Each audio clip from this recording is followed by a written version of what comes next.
कि इंसान कहता है कि मेरा माल, लेकिन उसका माल तो वही है, वो छोड़कर जाने वाला है। कितना भी जमा कर ले उसको उसका कोई फायदा नहीं होने वाला है। यार हाथ में अगर हम आईफोन लेते हैं तो लगता है कि कोई चीज हाथ में लिए, ये क्या है? तो ये इंसान का क्या है? एक दूसरे पर फख्र करना। ये जो है दुनियावी जिंदगी की और दुनियावी मालो दौलत की हकीकत है। हम लोग ऐसा करेंगे तो उसका नुकसान क्या है?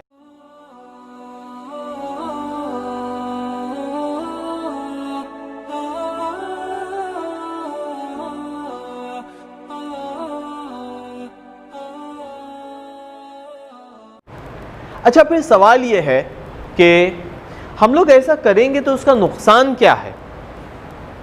भाई ये चीज़ ठीक है भाई, कोई आदमी जो है अगर अच्छा मालो दौलत कमाता है, उसके पास में बहुत ज़्यादा मटेरियल चीज़ें हैं, हम भी उसकी ख्वाहिश रख सकते हैं, हम भी वो हासिल करने की चाह रख सकते हैं। उसमें बुराई क्या है यार? उसके अंदर में ख़राब चीज़ क्या है? तो अल्लाह ताला उसका भी जो है उसकी भी हकीकत जो है हमारे सामने रखते हैं कि उसकी बुराई क्या है। क्यों इंसान जो है जब इन दुनियावी चीज़ों के पीछे पड़ता है तो क्या चीज़ उसके साथ में होती है। यहाँ पर देखिए दोस्तों, अल्लाह ताला कुरान पाक में फरमाते हैं कि तुम खूब जान लो कि दुनियावी हयात महज लहव व लईब और जीनत और बाहम एक दूसरे पर फ़ख्र करना और अम्वाल और औलाद में एक दूसरे से अपने आप को ज़्यादा बतलाना है। कि असल में जो लोग चाहे मालो दौलत के पीछे जाते हैं, चाहे और किसी चीज़ के पीछे जाते हैं, उसके पीछे उनका इंटेंशन क्या होता है?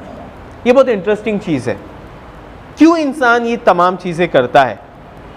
ये इंसान ये तमाम चीज़ें इसके लिए करता है ताकि पहली चीज़ जीनत, दिखावा। इंसान जो है कहीं ना कहीं बहुत ज़्यादा शैलो वाक़ हुआ है। इंसान चाहता है कि वो दुनिया को दिखाए, मेरे पास में ऐसा है, मेरे पास में वैसा है। अक्सर लोग आईफोन जैसे है ना, आईफोन बहुत एक इंटरेस्टिंग चीज़ है। बहुत सारे लोग आईफोन लेते हैं, है ना।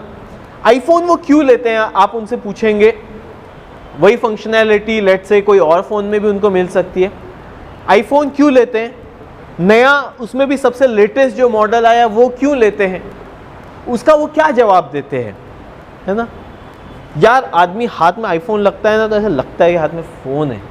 ये क्या बात हुई यार? हाथ में अगर हम आईफोन लेते हैं तो लगता है कि कोई चीज़ हाथ में लिए। ये क्या है? ये कौन सी ये कहना चाहिए कि जहनियत है? यही दोस्तों दिखावे की जहनियत है कि इंसान चाहता है कि जब मैं हाथ में फ़ोन रखूं तो लोग देखें यार क्या चीज़ है, क्या मॉडल है इसके पास में।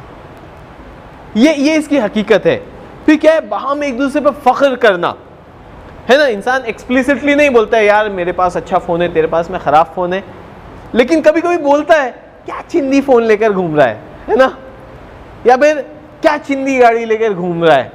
या फिर आदमी का अगर वो घर है तो यार कैसा रहता है तू। तो बोलने का मतलब ये कि इंसान कहीं ना कहीं एक बहुत ही सटल अंदाज में उसको इशारा दे रहा है कि मैं तुझसे बरतर हूँ, मैं तुझसे बेटर हूँ, क्योंकि मेरे पास में ये चीज़ है, मेरे पास में ये चीज़ है, तेरे पास में वो चीज़ है क्या। तो ये इंसान का क्या है? एक दूसरे पर फख्र करना और अम्वाल और औलाद में एक दूसरे को ज़्यादा बतलाना। मतलब आज तो औलाद की वैसी अहमियत नहीं है जैसे पुराने अरब में हुआ करती थी, जिसके पास में जितने ज़्यादा औलाद वो गोया कि उतना बड़ा, है ना, उसका ख़ानदान उतना बड़ा, उसका कबीला उतना ज़्यादा बड़ा। आज उतनी वो चीज़ नहीं है, लेकिन माल आज भी लोगों में कहीं ना कहीं बर्तरी और कंपटीशन का ज़रिया है कि यार इसके पास में इतना पैसा है ना। अक्सर लोग जिनके पास में पैसा नहीं भी रहता है वो चौराहे पे बैठ के बात करते नहीं है, उसके पास में इतने पेटी है, उसके पास में उतने खोखे हैं। तो कहीं ना कहीं लोगों के जहन में एक वो इंपॉर्टेंस की चीज़ बन जाती है ना। तो अल्लाह ताला कहते हैं कि इसकी हकीकत यही है, इसकी हकीकत सिर्फ दिखावा है, इसकी हकीकत कंपटीशन है और एक दूसरे से अपने आप को ऊंचा और नीचा बताना है। ये जो है दुनियावी ज़िंदगी की और दुनियावी मालो दौलत की हकीकत है।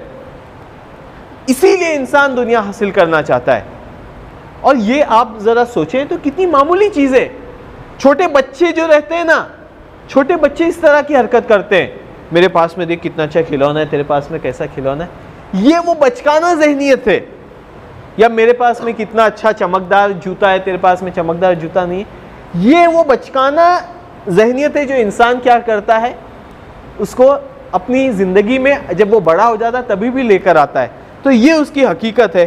फिर अल्लाह ताला दोबारा उसी हकीकत का इरादा करते हैं, रिपीटेशन करते हैं कि जिस तरीके से मेघ बरसता है, बारिश बरसती है और उसकी पैदावार काश्तकारों को भली मालूम होती है और फिर वो खुश्क हो जाती है, सो उसको तू जर्द देखता है, फिर वो चूरा चूरा हो जाती है। और फिर बाद में अल्लाह ताला फरमाते हैं और आखिरत में अजाब शदीद है और खुदा की तरफ से मग़फ़िरत और रज़ामंदी है और दुनियावी ज़िंदगी महज धोखे का असबाब है।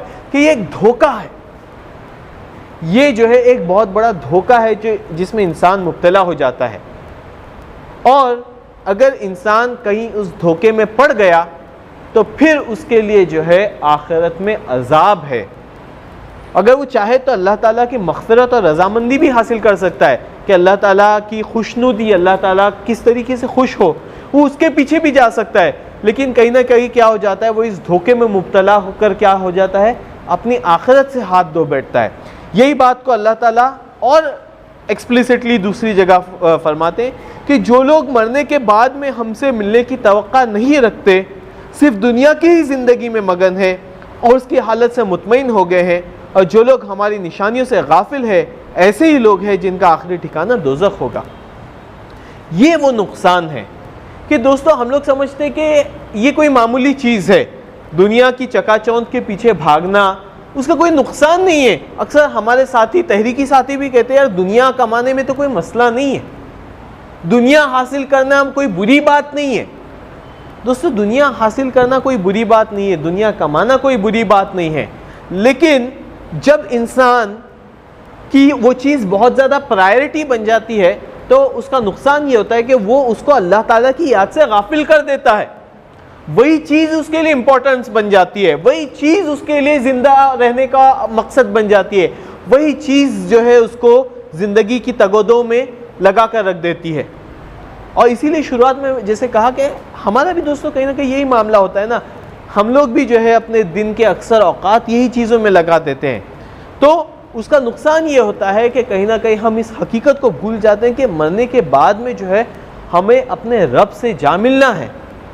ये हकीकत कहीं ना कहीं आज दुनिया भूल गई है कि उसको अपने रब से मिलना है, और फिर वो सिर्फ दुनिया के पीछे लग जाता है ना। यही हाल हमारा भी है, यही हाल आम मुस्लिम उम्मा का भी है, और यही हाल जो है बाकी दुनिया का भी है कि हम लोग जो है दुनिया में जब इतना मगन हो जाते हैं तो अल्लाह ताला कहते हैं कि वो लोग मरने के बाद में हमसे मिलने की तवक्का नहीं रखते। कहीं ना कहीं हमारा ईमान कमज़ोर हो जाता है अल्लाह ताला पर, आखिरत पर। हम लोग बोलते तो हैं कि भाई हाँ मरना है, अल्लाह ताला से मिलना है, लेकिन हमारे आमाल से शायद वो चीज़ दिखाई नहीं देती है। जिस तरह की ज़िंदगी हम लोग बसर कर रहे हैं उससे वो चीज़ मुतरशा नहीं होती है। और फिर अल्लाह ताला कहते हैं कि वो अपनी हालत से मुतमईन हो जाते हैं कि हाँ भाई this is the life, okay I am set now, मैं क्या हो गया हूँ, सेट हो गया। हर आदमी यही कोशिश करता है कि भाई मैं सेट हो जाऊँ किस तरीके से, और सच्ची बात है कि आदमी कभी सेट होता नहीं है। वो बोलता है कि मैं सेट होना चाहता हूँ, वो कोशिश करता है सेट होने के लिए, लेकिन इंसान कभी सेट होता है कि आप लोग मुझे बताइए। आदमी जो है आज वो 10,000 कमाता है तो चाहता है कि 15,000 कमाए, 15,000 कमाता है तो वो चाहता है कि 20,000 कमाए, 20,000 कमाता है तो चाहता है कि उसको बड़ी पोस्ट मिले, बड़ी पोस्ट मिलती है तो वो चाहता है कि वो मैनेजर बने, मैनेजर बनता है तो वो चाहता है कि वो जो है कंपनी का CEO बने, वो CEO बनता है चाहता है कि खुद बिजनेसमैन बने।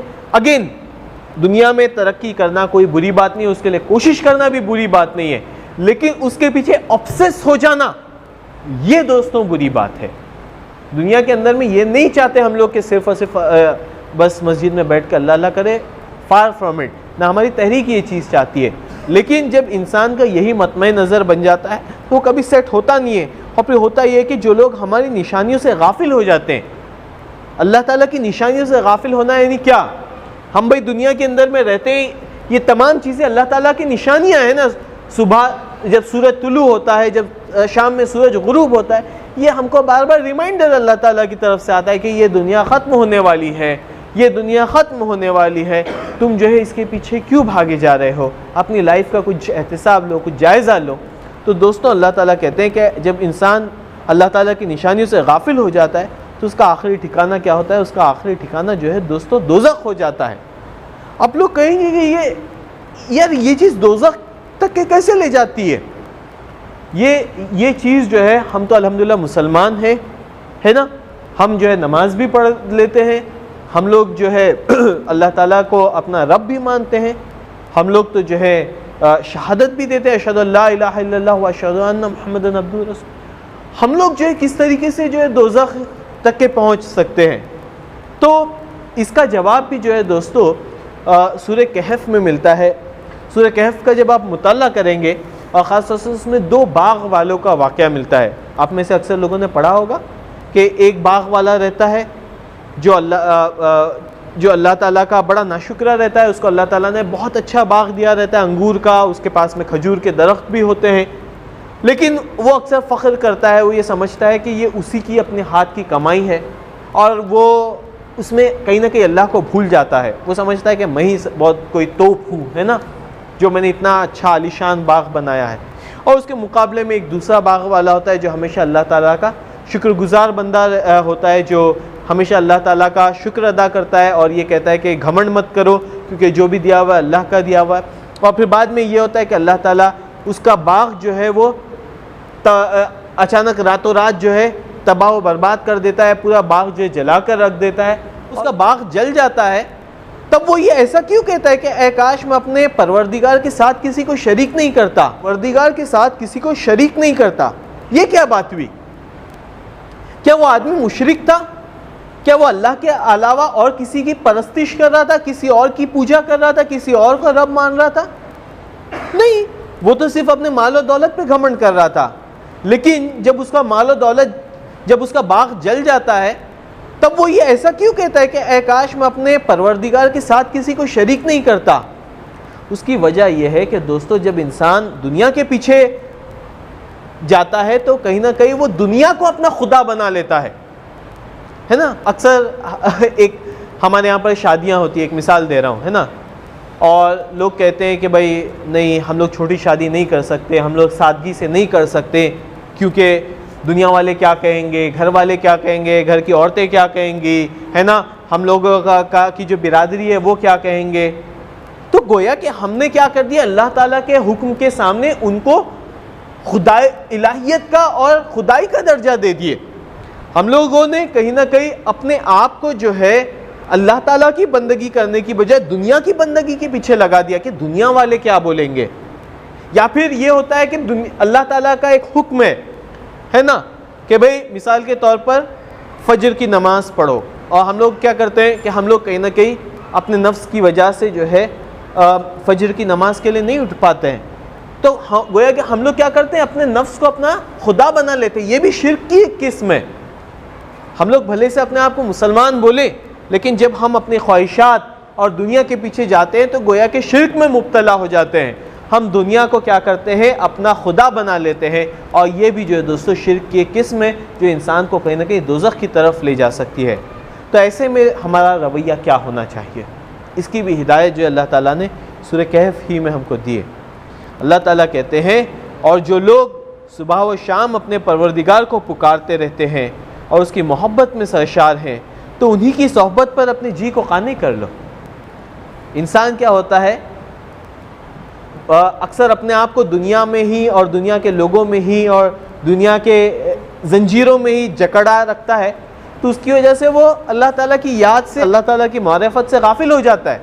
तो अल्लाह ताला क्या कहते हैं कि तुम ऐसे लोगों में मत बैठो, और जो लोग सुबह व शाम अपने परवरदिगार को पुकारते रहते हैं, उसकी मोहब्बत में सरशार है, तो उन्हीं की सोहबत पर अपने जी को काने कर लो।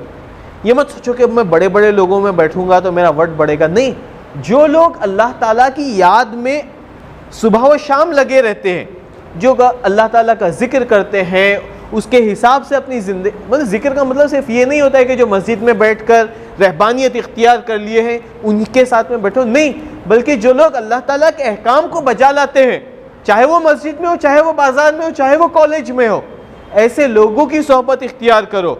और ऐसे लोग जो अल्लाह ताला की मोहब्बत में हर वक्त सरशार रहते हैं, उनकी सोहबत पे अपने जी को काने कर लो, अपने दिल को जो है उनकी सोहबत में क़नात इख्तियार करने बोलो, उस पर जो है उसको राज़ी रहने बोलो। उनकी तरफ से कभी तुम्हारी निगाह ना फिरे कि दुनियावी ज़िंदगी की रौनकें ढूंढने लगो, कि इनकी तरफ से जो है तुम्हारी निगाह फिर कर दुनियावी जो ज़िंदगी की लोग रौनकें ढूंढते रहते हैं उनकी तरफ तुम्हारी निगाह ना जाए।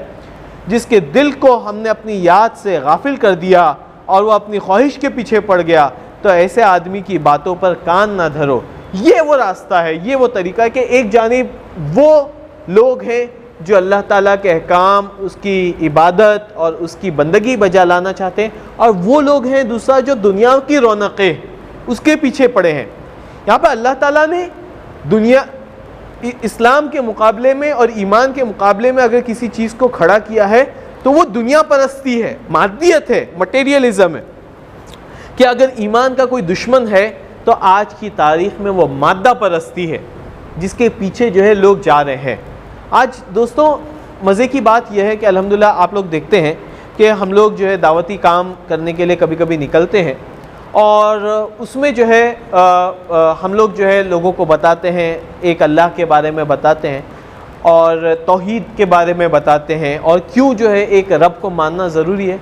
और अक्सर लोगों का जो रवैया होता है, अक्सर लोग जो जवाब देते हैं, हम लोग को बोलते हैं ठीक है चलेगा, है ना, यहाँ तक कि अगर आपकी बात सही है, यहाँ तक कि आज की तारीख में अगर हम उनको ये भी बोले कि नहीं मूर्ति पूजा मत करो, है ना, ये तमाम चीज़ें गलत है, तो वो उसको भी अग्री हो जाते हैं कि ठीक है भाई तुम्हारी बात शायद सही हो सकती है। लेकिन क्या है कि यार आदमी ज़िंदगी के अंदर में इतना मसरूफ़ है ना कि हमको इन तमाम चीज़ों के लिए वक्त ही नहीं है, चाहे एक खुदा हो कि एक से ज़्यादा खुदा हो, हमको खुदा के लिए ही वक्त नहीं है। ये दोस्तों आज की दुनिया की हकीकत हो गई है। एक ज़माना और था कि जब हम मूर्ति पूजा की बात करते थे, लोग उस पर एतराज़ करते थे। आज लोगों को ये तमाम चीज़ों से सरोकार ही नहीं है, लोगों को इसकी पड़ी ही नहीं है। इवन गैर मुस्लिमों की मैं बात कर रहा हूँ, उनके लिए भी जो है दुनिया इतनी प्राइम हो गई है, उन्होंने भी दुनिया को और मालो दौलत को और दुनिया की आसाइशें हासिल करने को जो है एक तरह से अपना खुदा बना लिया है। तो आज जो हमारा मुकाबला और आज जो हमारा मार्का और आज जो हमारी टक्कर है ना, वो किसी झूठे खुदा लात और मनात से नहीं है। ये जो मादियत का खुदा है, ये जो मटेरियलिज्म का खुदा है, ये दोस्तों आज हमारा दुश्मन और ये आज हमारा नासुर और ये आज हमारा हरीफ बन गया है। और कहीं ना कहीं इस खुदा की, इस झूठे खुदा की इबादत हम मुसलमान भी कर रहे हैं और गैर मुस्लिम भी कर रहे हैं। तो आज जब हम दावती काम करना चाहते हैं या मुसलमानों की इस्लाह करना चाहते हैं, तो इस हकीकत को दोस्तों हमें अपने सामने रखना पड़ेगा कि किस तरीके से हम लोग लोगों को बार बार इस चीज़ का इयादा कराएं, बार बार इस चीज़ का रिवीजन कराएं कि ये दुनिया की ज़िंदगी है, ये धोखे की टट्टी के सिवा और कुछ भी नहीं है, और कुछ भी नहीं है, और कुछ भी नहीं है। हम इसके पीछे पड़ेंगे, हासिल कुछ भी नहीं है। और ये कोरोना वायरस की वबा जो फैली है, इसने गोया कि इंसानियत को इस चीज़ के बारे में दोबारा बता दिया है। दोस्तों इससे अच्छा और कोई मौका हो नहीं सकता है कि हम लोगों को इस बात की याद दहानी कराएं और लोगों को बताएं कि अब भी वक्त है कि हम जो है दुनिया को दुनिया की ही हैसियत दें और उसको जो है अपने ऊपर हावी ना होने दें, क्योंकि ना उससे दुनियावी कोई सुकून हमको मिलता है और ना आखिरत में उसकी जो है कोई नजात दोस्तों हमको मिलेगी। और ये चीज़ जो है आज नौजवानों को और नौजवान नस्ल को बताना बहुत ज़्यादा ज़रूरी है। इवन आप लोग भी जब बाहर जाते होंगे हमारी सरगर्मियों का तारुफ लेकर, तो यही चीज़ फेस करते होंगे, है ना। More than anything else materialism ही जो है वो चीज़ है जो हमको हमारे दावत के रास्ते में रुकावट बनी है। और किस तरीके से हम लोग दोस्तों इसका सद्दबाब करते हैं, ये चीज़ अब हमारे ऊपर मुनहसिर है। और उसकी शुरुआत करें ख़ुद अपनी ज़िंदगी से, अपनी ज़िंदगी को नमूना बनाने की कोशिश करें दुनिया के सामने कि किस तरीके से एक मुस्लिम नौजवान दुनिया की हैसियत किस तरीके से अपनी ज़िंदगी में रखता है, दुनिया से भी सरोकार रखता है लेकिन उसको अपने ऊपर हावी नहीं होने देता। और इसी अज़ान भी हो गई है और इन्हीं कलमात के साथ में जो है मैं अपनी गुफ्तगू ख़त्म करता हूँ। आमीन वाखिर दावाहुम अनिल हम्दुलिल्लाहि रब्बिल आलमीन। अस्सलामु अलैकुम व रहमतुल्लाहि व बरकातुहू।